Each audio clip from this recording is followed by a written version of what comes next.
పెట్టుబడుల అవగాహనపై రేవంత్ మరియు గిరిబాబు గారు కండక్ట్ చేసే వెబినార్ కోసం ఈ నెంబర్కి కాల్ చేయండి. సుమన్ టీవీ ప్రేక్షకులకు నమస్కారం. నేను మీ రేవంత్ చలమల. సో ఈ జూలై మంత్లో మనకి ఫైనాన్షియల్ ఇండస్ట్రీలో అయి ఉండొచ్చు అండ్ బ్యాంకింగ్ ఇండస్ట్రీలో అయి ఉండొచ్చు కొత్త మార్పులు అయితే రాబోతున్నాయి. సో బేసిక్గా మన వ్యూవర్స్ చాలామంది క్రెడిట్ కార్డ్స్ వాడుతూ ఉంటారు అండ్ ఐటీఆర్ రిలేటెడ్ ఉంటూ ఉంటాయి. సో బేసిక్గా వీటన్నిటికీ సంబంధించి మనకి డెడ్ లైన్స్ అయి ఉండొచ్చు, లేకపోతే చేంజెస్ అయి ఉండొచ్చు ఏవైతే మనకి ఇటు బ్యాంకింగ్ అండ్ ఫైనాన్షియల్ ఇండస్ట్రీలో ఉన్నాయో. సో ఒక్కసారి వాటి గురించి మీకు అప్డేట్ ఇవ్వడానికి ట్రై చేస్తాను. సో పర్టికులర్గా మన ఎవ్రీ ఇయర్ ఐటీఆర్ ఫైలింగ్ అనేది చేస్తూ ఉంటాము. సో మనకి ఈ సంవత్సరానికి సంబంధించిన ITR filing July 31st is the last date. So July 31st లోపల మీకున్నటువంటి ప్రతి అడ్వాంటేజెస్ని మీరు ప్రాపర్గా క్యాలిక్యులేట్ చేసి మీ అకౌంటెంట్ ఆర్ ఆడిటర్ ఎవరైతే ఉంటారో వాళ్ళ ద్వారా మీరు జూలై 31st లోపల కనుక ఐటీఆర్ ఫైలింగ్స్ చేసుకుంటే మీరు ఎటువంటి ఫైన్స్ని అట్రాక్ట్ చేయకుండా ఉంటారు. సో బేసిక్గా మీకు ఎన్ని డిడక్షన్స్ ఉన్నాయో, ఎగ్జామ్షన్స్ ఉన్నాయో వాటన్నిటికీ సంబంధించి ముందు ఒకసారి డిస్కస్ చేసి ఫైలింగ్ చేసినట్లయితే మీరు అన్నెసరీగా ఎక్స్ట్రా అమౌంట్స్ పే చేయకుండా ఉంటారు ఐటీ రిటర్న్స్ కోసం. అండ్ నెక్స్ట్ వచ్చేసరికి పేటిఎం వ్యాలెట్కి సంబంధించి అండ్ జూలై 28th కల్లా సో బేసిక్గా ఏవైతే ఇన్యాక్టివ్గా లాస్ట్ 1 year నుంచి అంతకంటే పైనుంచి ఏవైతే పర్టికులర్గా పేటిఎం వ్యాలెట్ ఇన్యాక్టివ్ అకౌంట్స్ ఉన్నాయో అండ్ జీరో బ్యాలెన్స్ అకౌంట్స్ ఉన్నాయో వాటన్నిటిని కూడా జూలై 28th టైం కల్లా క్లోజ్ చేస్తాము అని చెప్పి పేటిఎం వ్యాలెట్కి సంబంధించిన ఒక అప్డేట్ అయితే బయటకు వచ్చింది. సో బేసిక్గా మీకు జీరో బ్యాలెన్స్ ఉన్నట్లయితే కంగారు పడాల్సిన అవసరం అయితే లేదు అండ్ మీరే మాన్యువల్గా క్లోజ్ చేసుకోవాలన్నా క్లోజ్ చేయొచ్చు. ఒకవేళ మీరు ఇన్యాక్టివ్గా ఆ వ్యాలెట్ని ఉంచినట్లయితే ఆ వ్యాలెట్ని జూలై 28th కల్లా పేటిఎం వాళ్ళే క్లోజ్ చేయడానికి ప్రిపేర్డ్గా ఉన్నారు. అండ్ నెక్స్ట్ ఐసిఐసిఐ క్రెడిట్ కార్డ్కి సంబంధించి so ICICI bank credit card అనేది one of the most used credit కార్డే. సో బేసిక్గా ఆ క్రెడిట్ కార్డ్కి సంబంధించి ఇంకొక అప్డేట్ అయితే వచ్చింది. సో మనం ఏదైనా కార్డ్ పోగొట్టుకున్నా లేకపోతే కార్డ్ రీప్లేస్మెంట్ అయ్యి ఉండొచ్చు. సో పీరియాడిక్గా చేస్తూ ఉంటాం కదా కార్డ్ రీప్లేస్మెంట్ అనేది, అటు డెబిట్ కార్డ్ అయి ఉండొచ్చు. సో బేసిక్గా ఈ కార్డ్ రీప్లేస్మెంట్ అనేది ఫ్రీగా జరగదు. ఆ కార్డ్ రీప్లేస్మెంట్ అన్నదానికి డెఫినెట్గా కొంత ఛార్జెస్ అనేవి ఉంటాయి. సో బేసిక్గా కార్డ్ రీప్లేస్మెంట్కి ఇంతకుముందు 100 రూపీస్ ఛార్జ్ చేసేవాళ్ళు అండ్ ఇక్కడ నుంచి 200 రూపీస్ అంటే సో ఛార్జెస్ని ఇంక్రీజ్ చేస్తున్నట్టుగా వాళ్ళు అయితే న్యూస్ని బయటికి రిలీజ్ చేశారు. సో ఇది జూలై 1st నుంచి ఎవరైతే కార్డ్ రీప్లేస్మెంట్కి అప్లై చేస్తూ ఉంటారో ఇక్కడ నుంచి 100 రూపీస్ కాదు 200 రూపీస్ పే చేయాల్సి ఉంటుందని ఒక అప్డేట్ ఐసిఐసిఐ బ్యాంక్ నుంచి అయితే వచ్చింది. అండ్ ఎస్బీఐ బ్యాంక్ క్రెడిట్ కార్డ్కి సంబంధించి కూడా ఒక అప్డేట్ అయితే వచ్చింది. సో బేసిక్గా మనకి క్రెడిట్ కార్డ్ యూస్ చేసినప్పుడు రివార్డ్ పాయింట్స్ అనేవి రెగ్యులర్గా వస్తూ ఉంటాయి. సో ఆ రివార్డ్ పాయింట్స్ని మనం మల్టిపుల్ పర్పస్ కోసం యూజ్ చేస్తూ ఉంటాము. బిల్స్ పే చేయడానికి, లేకపోతే మూవీ టికెట్స్ అప్పుడు రిడీమ్ చేయడానికి, లేదా ఏదైనా క్యాష్ బ్యాక్ కోసం రిడీమ్ చేయడానికి, ఇట్లా రకరకాల వాటి కోసం మనం ఈ క్యాష్ బ్యాక్ రిడీమ్ పాయింట్స్ అనేవి వాడుతూ ఉంటాము. సో ఈ పర్టికులర్గా ఈ రిడీమ్ పాయింట్స్ అనేవి ఇక్కడ నుంచి గవర్నమెంట్ రిలేటెడ్ ఏ ట్రాన్సాక్షన్కి కూడా వాడటానికి వీల్లేదు అనే ఒక కొత్త నిబంధన తీసుకొని వచ్చారు. సో బేసిక్గా జూలై 15th వరకు దీనికి ఒక డెడ్ లైన్ ఉంది.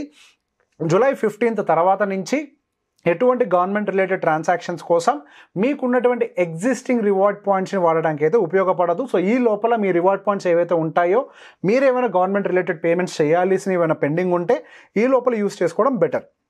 And next Punjab National bank. So Punjab national బ్యాంక్కి సంబంధించిన ప్లాటినం క్రెడిట్ కార్డ్కి సంబంధించి యాక్సిస్ లాంచెస్ ఉంటాయి కదండి, అటు డొమెస్టిక్ ఎయిర్పోర్ట్స్కి సంబంధించిన యాక్సిస్ లాంచెస్ అయి ఉండొచ్చు, రైల్వే యాక్సిస్ లాంచెస్ అయి ఉండొచ్చు అండ్ అదేవిధంగా ఇంటర్నేషనల్ ఎయిర్పోర్ట్ లాంచెస్కి సంబంధించి అయి ఉండొచ్చు. సో బేసిక్గా ప్రతి క్రెడిట్ కార్డ్ మీద, అంటే ప్రతిదీ అని కాదు, most of the credit cards అనేవి ఈ యాక్సిస్ లాంచెస్ అనేవి మనకు కాంప్లిమెంటరీగా ప్రొవైడ్ చేస్తూ ఉంటాయి. సో దానికి సంబంధించి కొన్ని చేంజెస్ అయితే వచ్చాయి.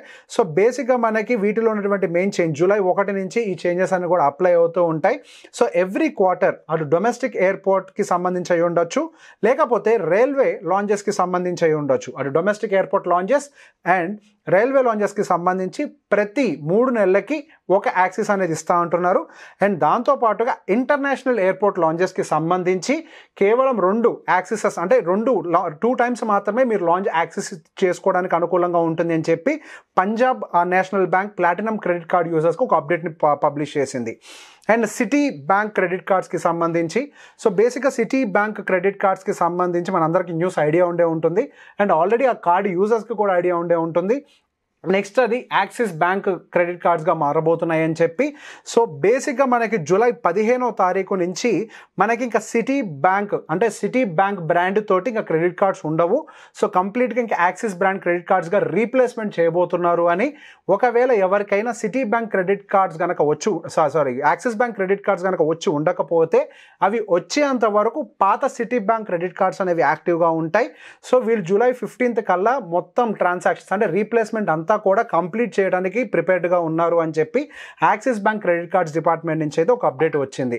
సో జూలై మంత్లో మనకి అటు క్రెడిట్ కార్డ్స్ వైపు నుంచి హ్యూజ్ అప్డేట్స్ అయితే రాబోతున్నాయి. అటు ట్రాన్సాక్షన్స్ అయి ఉండొచ్చు అండ్ రీప్లేస్మెంట్స్కి సంబంధించి అయి ఉండొచ్చు. అండ్ దాంతోపాటుగా అన్నిటికంటే ముఖ్యమైనది ఐటీఆర్ రిటర్న్ ఫైలింగ్. లాస్ట్ మినిట్లో హరీ అవ్వకుండా మీ ఐటీఆర్ రిటర్న్ ఫైలింగ్స్ అనేవి జాగ్రత్తగా మీ ఎగ్జామ్షన్స్ అండ్ డిడక్షన్స్ అన్నిటిని జాగ్రత్తగా మీరు తీసుకొని మీరు ఎగ్జామ్షన్స్ తీసుకోగలిగితేనే మీరు ఐటీఆర్ సంబంధించి మీరు ఫైలింగ్స్ని ప్రాపర్గా ఉపయోగించుకోగలరు. అండ్ దాంతోపాటుగా టీడీఎస్ అనేది చాలా మందికి చాలా చోట్ల కట్టింగ్ జరిగే ఉంటుంది. సో మీ టీడీఎస్ సర్టిఫికేట్స్ని ప్రాపర్గా మీరు చెక్ చేసుకోండి. ఎంతైతే మీరు టీడీఎస్ ఆల్రెడీ పే చేశారో చెక్ చేసుకోండి. మీరు లాస్ట్ మినిట్లో హరీ అప్ అయినట్లయితే ఈ డీటెయిల్స్ అన్ని మిస్ అవ్వడానికి ఎక్కువ అవకాశాలు ఉంటాయి. ఈ డీటెయిల్స్ అన్నింటినీ మిస్ కాకుండా ఉండాలి అని అంటే ముందు నుంచే కొంతవరకు జాగ్రత్తలు తీసుకొని ఈ ఫైలింగ్స్ అన్నింటిని దగ్గర పెట్టుకొని మీరు ఒక ప్రాపర్ అడ్వైజర్ త్రూ, అంటే అడ్వైజర్ అని అంటే ఈ ఫైనాన్షియల్ అడ్వైజర్ అనట్లేదండి, మీకు ఈ ట్యాక్స్ ఫైలింగ్ వాళ్ళు చాలామంది ఉన్నారు అండ్ వెబ్సైట్స్ కూడా ఉన్నాయి. ప్రాపర్గా మీ డేటాను అప్లోడ్ చేయండి. అండ్ లాస్లో ఉన్నాం కదా లేకపోతే ఇన్కమ్ లేదు కదా అని చెప్పేసి చాలామంది ఐటీఆర్ ఫైలింగ్స్ చేయట్లేదు. సో లాస్లో ఉన్నా పర్వాలేదు, ఐటీఆర్ ఫైలింగ్ చేయండి. మనకు అది షార్ట్ టర్మ్ క్యాపిటల్ గెయిన్ ట్యాక్సా, లాంగ్ టర్మ్ క్యాపిటల్ గెయిన్ ట్యాక్సా, లేకపోతే అది బిజినెస్ లాసా. సో బేసిక్గా వీటన్నిటిని కూడా మన నెక్స్ట్ ఇయర్ అప్కమింగ్ సంవత్సరాల్లో రాబోతున్నటువంటి ప్రాఫిట్స్ నుంచి ఆఫ్సెట్ చేయడానికి అయితే పనికొస్తుంది. సో ఐటీఆర్ ఫైలింగ్ విషయంలో లాస్లో ఉన్నారా ప్రాఫిట్లో ఉన్నారా అన్న దాంతో సంబంధం లేకుండా మనం అయితే ఫైలింగ్స్ చేస్తూనే ఉండాలి. ఎప్పుడైనా ప్రాఫిట్లో ఉన్నా వాటిని ఆఫ్సెట్ తీసుకోవడానికి మంచి అవకాశం ఉంటుంది. సో ఈ జూలై మంత్లో చాలా అప్డేట్స్ ఉన్నాయి కాబట్టి ఇది ఎవరికి ఉపయోగపడుతుందని మీరు అనుకున్నా కానీ వాళ్ళందరికీ షేర్ చేయాలని కోరుకుంటున్నాను. Thank you. సుమన్ టీవీలో మీ పర్సనల్ అండ్ బిజినెస్ ప్రమోషన్స్ కోసం కింది నెంబర్కి కాంటాక్ట్ చేయండి.